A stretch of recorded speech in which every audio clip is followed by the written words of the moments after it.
இனிய சகாக்களே, நம்ம இன்றைக்கி சுசுகி ஆக்சஸ் 125ல பிரேக் ஷூ எப்படி மாற்றணும்னு பார்க்க போகிறோம். ஃபஸ்ட்டு பைக்கை மெயின் ஸ்டாண்டில் போட்டுக்கோங்க. அப்புறம் ஹேண்ட் பிரேக்ஸை லாக் பண்ணிக்கோங்க. செகண்ட் வந்து ஆக்சல் நட்டை ரிமூவ் பண்ணணும். அதுக்கு 22mm ஸ்பேனர் வச்சு 22mm ஆக்சல் நட்டையும் வாஷரையும் ரிமூவ் பண்ணணும். ஃபஸ்ட்டு கண்டிஷன் வந்து பிரேக் நல்லா இருந்துச்சுன்னா நம்ம டேரெக்டாக ஹேண்ட் பிரேக்ஸை லாக் பண்ணிக்கிட்டு ரிமூவ் பண்ணிடலாம். செகண்ட் கண்டிஷன் பிரேக் வந்து கொஞ்சம் ஹாஃப் கண்டிஷனில் இருந்துச்சுன்னா வீல் ஹப்பு மொத்தமாக சேர்ந்து ரொட்டேட் ஆகும். அப்போது நம்ம கையை வச்சு ஒரு டைரெக்ஷனில் பிடிச்சிட்டு இன்னொரு டைரெக்ஷனில், அதாவது ஆப்போசிட் டைரெக்ஷனில் நட்டை கலத்தணும். என்னோட தேர்டு மெத்தட் இது எப்படின்னா, பைக்கை யூஸ்வலாக நம்ம ஸ்டார்ட் பண்ணி எடுக்கிற மாதிரி தான்.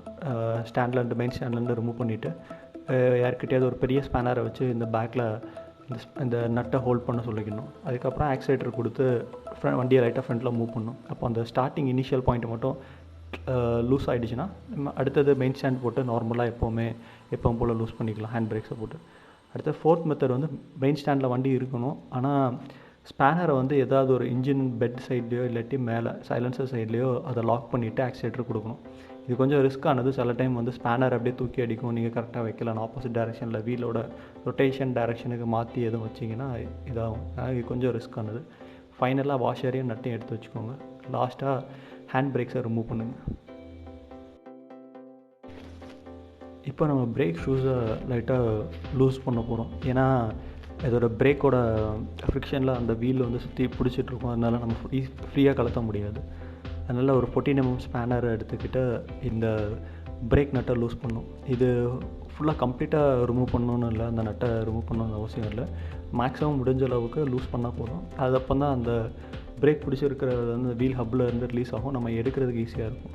ஃபைனலாக ஃபுல்லாக லூஸ் பண்ணதுக்கப்புறம் நம்ம இந்த சைடு வச்சு லைட்டாக வீலை ரொட்டேட் பண்ணி ஷேக் பண்ணணும். அதுக்கப்புறம் அந்த லெஃப்ட் சைட் கார்னர்லேருந்து வீல் எட்ஜில் நம்ம அப்படியே லைட்டாக குத்தணுன்னா அப்படியே வீல் கொஞ்சம் கொஞ்சமாக ரிமூவ் ஆகி வரும். அப்படி இல்லைன்னா சைலன்ஸ் சைடு வந்துக்கிட்டு 2 கையை வச்சு அந்த வீலை ஷேக் பண்ணி அப்படியே ரிமூவ் பண்ணுங்கள். கீழே வந்ததுக்கப்புறம் யாராவது ஒருத்தவங்க கூப்பிட்டு பக்கத்தில் வண்டியை லைட்டாக ஒன் சைடு லிஃப்ட் பண்ண சொல்லுங்கள். லிஃப்ட் பண்ணும்போது இந்த டயரை வந்து டில்ட் பண்ணி அப்படியே டர்ன் பண்ணிங்கன்னா டயரை அந்த இதுலேருந்து வந்துடும். மெயினாக அந்த டயரோட எட்ஜு தான் வந்து ஆக்சிலில் பிடிச்சிட்ருக்கும். இது எடுத்ததுக்கப்புறம் பிரேக் ட்ரம்மை இன்ஸ்பெக்ட் பண்ணணும். இந்த பிரேக் ட்ரம்மை நீங்கள் ஜூம் பண்ணி மைக்ரோஸ்கோபிக் லெவலில் பார்த்தீங்கன்னா அப்படியே மலை மாதிரி, மவுண்டன்ஸ் மாதிரி இப்படி இருக்கும். ஏன்னா அது வந்து உள்ளே இருக்கிற அந்த டஸ்டரில் இந்த கல் மண் இதெல்லாம் பட்டு அப்படியே அந்த கல் மட்டும் தேய அப்படியே இதாக இருக்கும். ஃபஸ்ட்டு வந்து நம்ம ஒரு துணியை வச்சு இதை ஃபுல்லாக நல்லா க்ளீன் பண்ணிவிட்டு அதுக்கப்புறம் ஒரு எம்ரி பேப்பர் எல்லாம் சால்ட் பேப்பர்னு சொல்லுவாங்கள்ல, இதை வச்சு நம்ம எல்லாம் ஈவனாக தேய்க்கணும். இப்படி தேய்க்கும்போது அந்த சர்ஃபேஸ் வந்து அந்த மலை மாதிரி ஏற்ற இறக்கமாக இருக்கிறது வந்து ஃப்ளாட் ஆகி ஈவனாகிடும். அப்போது அந்த பிரேக் பிடிக்கிறப்போ அந்த கான்டாக்ட் வந்து கரெக்டாக இருக்கும். உங்களுக்கு எல்லாம் முடிஞ்சதுக்கப்புறம் இதை ஒரு மண்ணெண்ணெய், கெரோசின் இல்லைன்னா டீசலை வச்சு நல்லா வாஷ் பண்ணிங்கப்போ அந்த கார்பன் பார்ட்டிகல்ஸ் எல்லாமே ஈஸியாக வந்துடும்.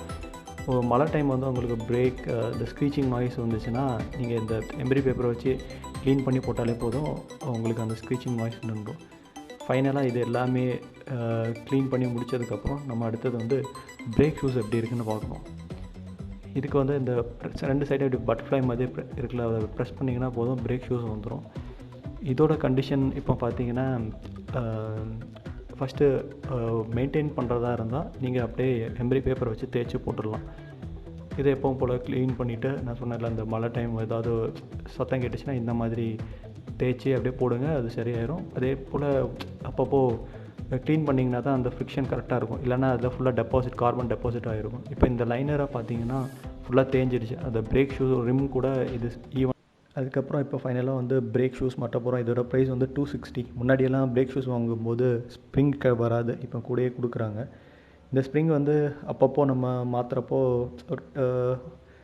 ஒரு 2 தடவை மாற்றுறீங்கன்னா ஒரு தடவை நீங்கள் வந்து ஸ்ப்ரிங்கை மாற்றுறது நல்லது. 2 தடவை பிரேக் ஷூ மாற்றுறீங்கன்னா ஒரு தடவை ஸ்ப்ரிங்கை மாற்றுறது நல்லது. இதை இப்படி ஈவனாக வச்சுட்டு 2 ஸ்ப்ரிங்குமே லோட் பண்ணிக்கோங்க.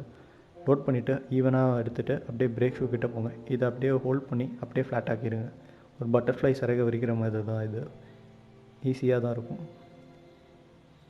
இது. இந்த வேலையும் 2 பக்கம் ஈவனாக வந்ததுக்கப்புறம் பிரேக்கை லைட்டாக அப்ளை பண்ணி செக் பண்ணி பாருங்கள், ஏதாவது ஸ்லிப் ஆகுதா என்னென்னு. ஓகே, ஈவனாக ஒர்க் ஆகுது.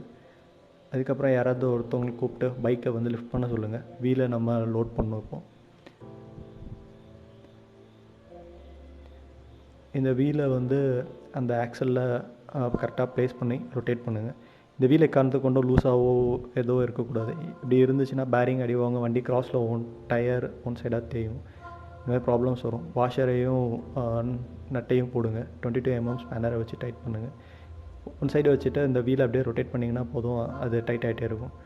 மேக்ஸிமம் டைட் ஃபுல் டைட் வச்சுட்டு கடைசி பிரேக்கை டைட் பண்ணிவிட்டு லாஸ்ட்டில் நம்ம வந்து டைட் பண்ணிக்கலாம். ஃபுல்லாக இந்த மாதிரி டைட் பண்ணிக்கோங்க. கடைசியாக நம்ம இப்போ பிரேக் டைட் பண்ண போகிறோம். இதுக்கு வந்து ஒரு 8 mm ஸ்பேனர் அப்புறம் 14 mm ஸ்பேனர் தேவைப்படும். 8 mm ஸ்பேனரை வச்சு ஸ்ப்ரிங்குக்கு பக்கத்தில் ஒரு நட்டு மாதிரி கொடுத்துருப்பாங்க, அதை ஹோல்ட் பண்ணிக்கோங்க.